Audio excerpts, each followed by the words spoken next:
प्राचीन भारत की पावन भूमि पर बसा था एक राज्य, विजयगढ़, जहां हर सुबह सूर्य की पहली किरणें धर्म के स्तंभों को छूकर संकल्प देती थीं। जहां सत्य है वहीं विजय है। यहां शासन करते थे राजा सुधर्म, जिनका नाम ही उनके चरित्र का परिचय था। सत्य, धर्म और न्याय में अडिग। परंतु नियति जब अपना चक्र चलाती है तो सबसे स्थिर किले भी हिल उठते हैं। राजा सुधर्म की दो रानियां थीं, राजेश्वरी, सत्य, करुणा और भक्ति की मूर्ति। मोहिनी, अत्यंत रूपवती परंतु भीतर से ईर्ष्या और सत्ता की प्यास से जली हुई। राजेश्वरी ने जन्म दिया राजकुमार अंशुमान को, जो बचपन से ही वेदों के श्लोक गुनगुनाता, वृक्षों से बात करता और साधुओं की सेवा करता। मोहिनी की संतान थी राजकुमार विक्रांत, शक्तिप्रिय, युद्ध कला में पारंगत, पर अहंकार में डूबा हुआ। समय बीता, राजा वृद्ध हुए। उत्तराधिकारी चुनने का समय आया। मंत्रियों से लेकर आचार्यों तक सभी ने कहा, अंशुमान ही योग्य है। मोहिनी का हृदय चीत्कार कर उठा, अगर अंशुमान राजा बन गया तो मेरे बेटे का क्या होगा, मेरा महत्व। एक रात उसने काल भैरव मंदिर में जाकर तामसिक तांत्रिक अनुष्ठान किया। उसने केवल षड्यंत्र ही नहीं रचा, धर्म की सीमाओं को लांघ डाला। सुबह दरबार में हाहाकार मचा। मोहिनी ने साक्ष्य दिए, अंशुमान ने राज्य के रहस्य शत्रु राज्य को बेचने का प्रयास किया है। राजा सुधर्म क्रोधित हो उठे। अंशुमान कुछ कहता उससे पहले ही निर्णय सुना दिया गया। अंशुमान को राज्यद्रोह के अपराध में तत्काल वनवास दिया जाए। दरबार में मौन था, परंतु अंशुमान के मुख पर शांति थी, आंखों में सत्य का तेज और होठों पर प्रभु का नाम। वह चला गया वन की ओर, जहां भौतिक सत्ता नहीं थी, केवल आत्मा की पुकार थी। भटकते भटकते वह पहुंचा एक रहस्यमयी आश्रम, आर्षी व्यासदत्त का।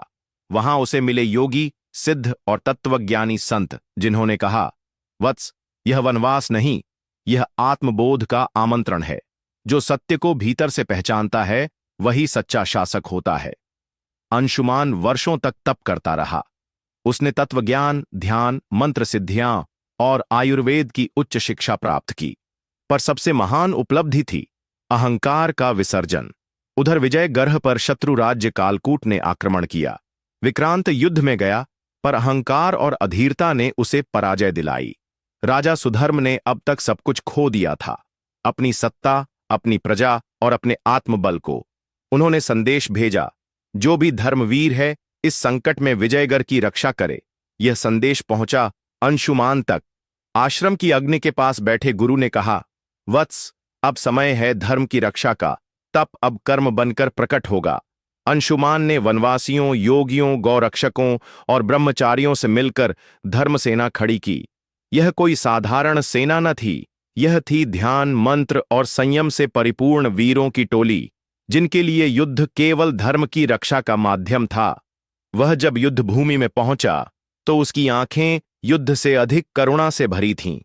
उसने शत्रु सेना को युद्ध से पूर्व उपदेश दिया, यदि तुम भी सत्य की ओर हो तो यह तलवार तुम्हारे लिए नहीं उठेगी। चमत्कार घटा। शत्रु सेना ने आत्मसमर्पण किया। राज्य में अंशुमान की वापसी पर बादल गरजने लगे, पुष्प वर्षा होने लगी और नदियां वेग से बहने लगीं। प्रजा उसकी एक झलक पाने को व्याकुल थी।